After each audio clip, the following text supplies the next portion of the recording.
UP के बहराइच हिंसा का मामला गरमाया हुआ है। हिंसा के आरोपियों की संपत्तियों पर बुलडोजर एक्शन पर 23 अक्टूबर तक के लिए रोक लग गई है। सुप्रीम कोर्ट ने योगी सरकार को आदेश देते हुए कहा है कि हम बुधवार को मामले की सुनवाई करेंगे। सुप्रीम कोर्ट के जस्टिस BR गवई और जस्टिस KV विश्वनाथन की पीठ ने मंगलवार को यूपी सरकार की ओर से पेश additional solicitor general KM Nataraj से कहा कि बुधवार तक बहराइच में कोई कार्रवाई नहीं होनी चाहिए। उत्तर प्रदेश सरकार ने सुप्रीम कोर्ट को सूचित किया है कि वे बहराइच मामले में आज तक कोई कार्रवाई नहीं करेंगे।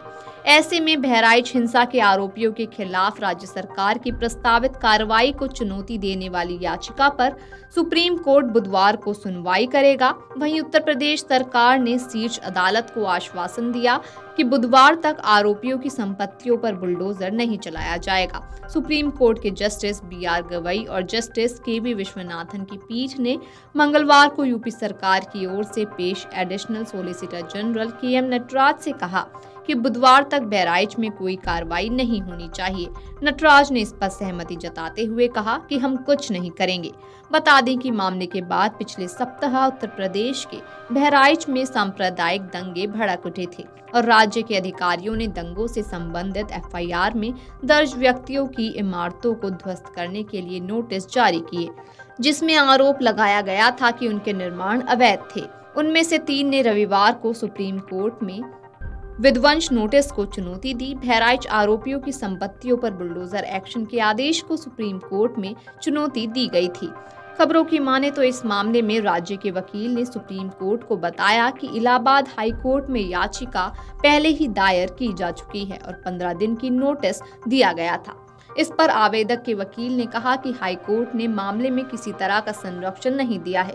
इलाहाबाद हाई कोर्ट की लखनऊ पीठ ने इन लोगों को बड़ी राहत देते हुए जवाब दाखिल करने के लिए 15 दिन का समय बढ़ा दिया और राज्य के अधिकारियों को उनके जवाबों पर विचार करने और तर्कसंगत आदेश पारित करने का निर्देश दिया।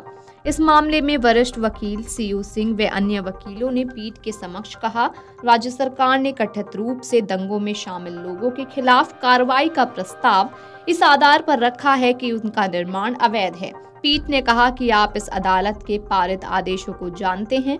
अगर राज्य सरकार इन आदेशों का उल्लंघन करने का जोखिम उठाना चाहती है तो ये उनकी पसंद है।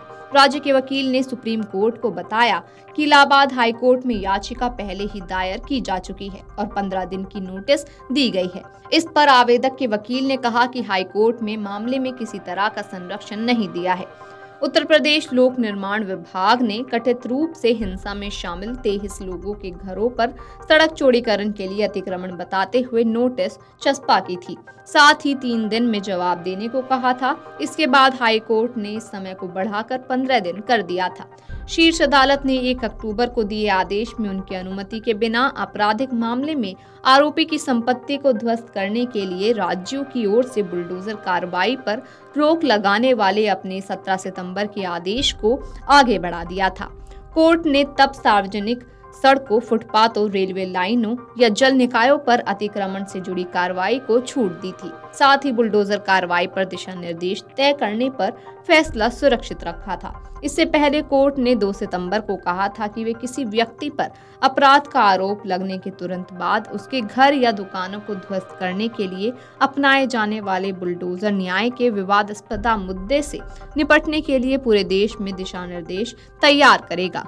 Video desk amarujala.com। अगर आप ये वीडियो YouTube पर देख रहे हैं तो हमारे चैनल को सब्सक्राइब कर बेल आइकन दबाएं और Facebook पर देख रहे हैं तो हमारे पेज को लाइक करें। 8 मिलियन प्लस सब्सक्राइबर, आपके इस भरोसे के लिए बहुत धन्यवाद।